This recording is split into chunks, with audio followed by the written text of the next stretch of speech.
Michael, how would you describe what you just saw from Joker and Jamal? And did anything you saw in the prior 48 hours give you any indication that they had that building? I think it's the first time in finals history, or maybe NBA history, that you guys had 30-10 triple-doubles. So that's incredible right there. Regarding Nikola, nothing he does surprises me ever. This guy has shown time and time again that he's built for these moments. He thrives in these moments, the biggest stage, and he did that once again tonight. Jamal, I'm really proud of Jamal. And I could tell, speaking to him yesterday, being around him the last 48 hours, that he was putting a lot of game two on him. And it wasn't just him. It was me and every one of our players. It was collective. But that's what champions do. That's what warriors do. They battle back. And I just felt his presence all game long. Forget the stats for a second. I felt Jamal Murray's presence, his energy. And he was here. He was in the moment. And for him and Nikola to do what they did tonight in a game that we needed to take regain control and home court advantage of the series was special to watch. But it wasn't just those two. I felt Aaron Gordon, 11, 10, and 5. I felt Michael Porter, 7 boards. And Christian Braun. I have to give Christian a lot of love. I felt his play. What a bad press room, by the way. I felt Christian Braun's play was fantastic. Did not look like a rookie. Aggressive, strong, physical, confident. And his 15 and 4 off the bench in 19 minutes were very, very impactful. So good win for us, but we did not come down here to get one win. Up front. Michael Ohm, Youngstown, ESPN. Considering everything you've seen Nikola and Jamal do, but considering also the stage of which this was done, is this the greatest game you've ever seen those two together perform and do this? I've been with Nikola for 8 and Jamal for 7 years now. And we've had some pretty good moments, but not in the NBA Finals. And for those guys to make history the way they did tonight, no one's ever done that. I mean, that's what's really neat about it. You get the win. I thought our defense was fantastic tonight. You hold that team to 94 points, 37 from the field, only 11 threes. That really helped us out tonight, the defending and rebounding at a high level. But by far their greatest performance as a duo in their 7 years together. Mike, as we see the triple-doubles there, obviously, on the stat sheet, but after your comments about the effort, what's it mean to see those second chance points and rebounding numbers and those effort kind of stats? What's it mean to you to see those stick out for your team after that? It means that our guys understood Game 2 was not who we are.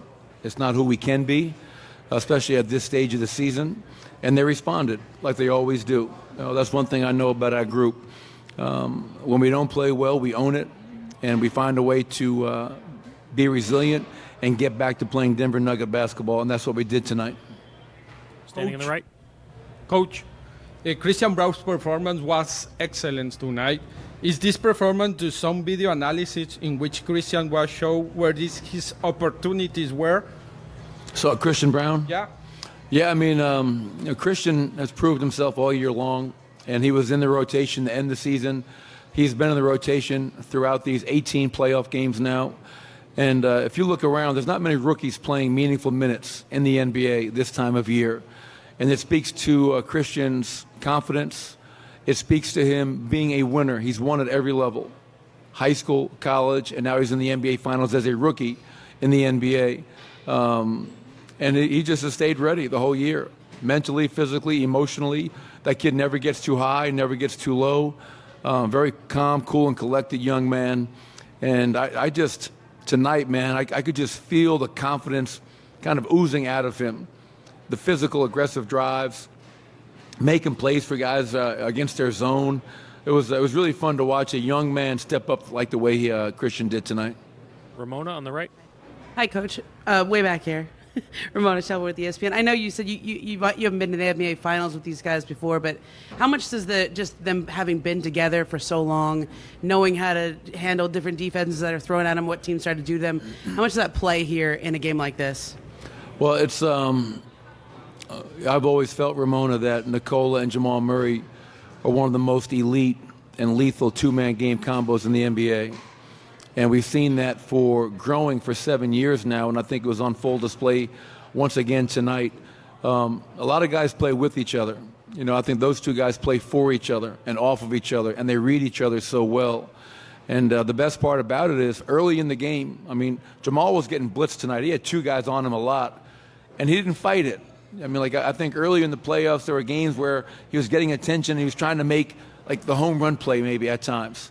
But for him tonight to come off, I got two guys on me, I'm just going to find Nikola in the pocket or Christian Brown cutting, whatever it may be.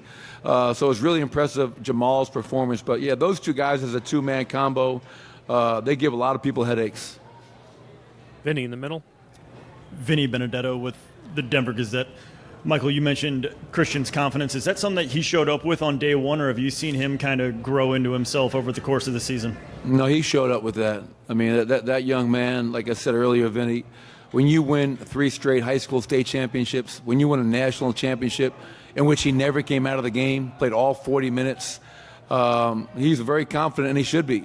I mean, like, we believed in him, we drafted him, and he's everything we hoped for and more. But that confidence is something that his mother, his father, his family, that I think he's had from a very early age. Third row on your left. Michael Rohan, Notker Sports Illustrated. You mentioned how Jamal was getting blitzed tonight. That was happening a lot, even with Nikola on the floor. Do you recall that happening often, a team sending a double at Jamal, even with Joker on the floor? Yeah, I mean, usually it's a lot more likely when Nikola sits. Well, I don't know if you guys realized, but Nikola didn't sit in the second half. And so when I congratulated him after the game for his 32, 10, and 21 rebound performance, I said, maybe we're on to something here. You may not come out in the second half the rest of the series. But, yeah, it's Jamal's going to attract so much attention, but usually it's when Nikola's off, because if you put 2 on the ball, Jamal, and he finds Nikola in the pocket, something good is usually going to happen. The mid-range shot where he's almost automatic, Aaron or Jeff working behind the defense or spraying out to a three-point shooter. So, that's the kind of game that Jamal was having, and he adjusted to how he was being guarded, which is what you need from your starting point guard. Joe, front left. Joe Varden, The Athletic. Michael, obviously a ton of individual performances to celebrate, but you came out of both games 1 and 2 talking about how you guys didn't feel like you played well. Do you feel like you played well tonight as a team? I felt this is by far our best game of the series, most complete game of the series. And it's not because of the triple-doubles or, to your point, all the individual stats. It's because we held that team to 94 points, 37 from the field, only 11 threes. And to out-rebound somebody by 25 in a finals game, that's a significant number right there. And it wasn't just Nikola's 21. I mean, Aaron gets 10, Jamal gets 10, Michael gets 7, Christian gets 4. 28 assists, 60 in the paint.